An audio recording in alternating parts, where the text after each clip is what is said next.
কথা বলা ছেড়ে দিয়েছি, কারণ নিজেকে ভালো রাখতে হবে। সকালে ঘুম ছাড়ে না, আর রাতে ঘুম আসে না। কি অদ্ভুত, তাই না? অতীতের কথা বলে কি হবে?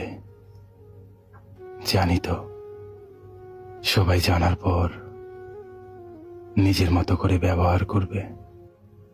আমি মনে করি ভালোবাসা পাওয়ার চেয়ে ভালোবাসা দেওয়াই বেশি আনন্দের।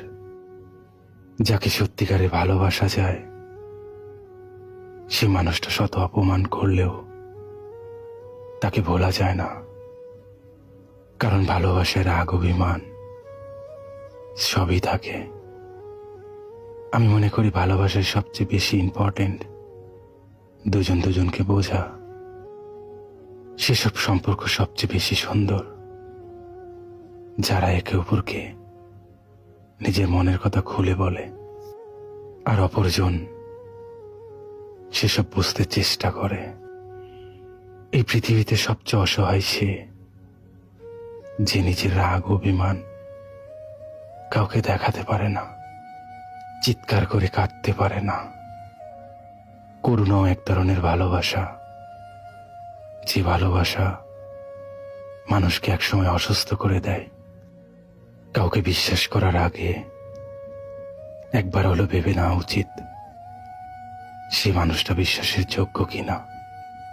এই দুনিয়াতে কেউ কারোর জন্য মরে না, শুধু মরে যায় ভিতর থাকা ভালোবাসাটুকু, যেটা হাজার চেষ্টা করলেও আর জীবিত করা যায় না।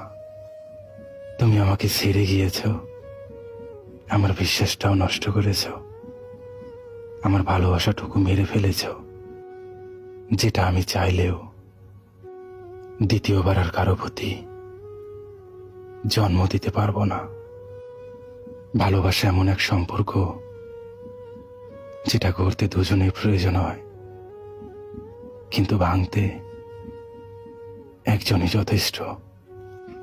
তাই তো আমি চাইলেও আমাদের ভালোবাসাটা রক্ষা করতে পারিনি। সবশেষে একটা কথাই বলবো, আমি কি সত্যিই তোমার যোগ্য ছিলাম না, নাকি যোগ্য থাকার পরেও তুমি আমাকে ঠকিয়েছ?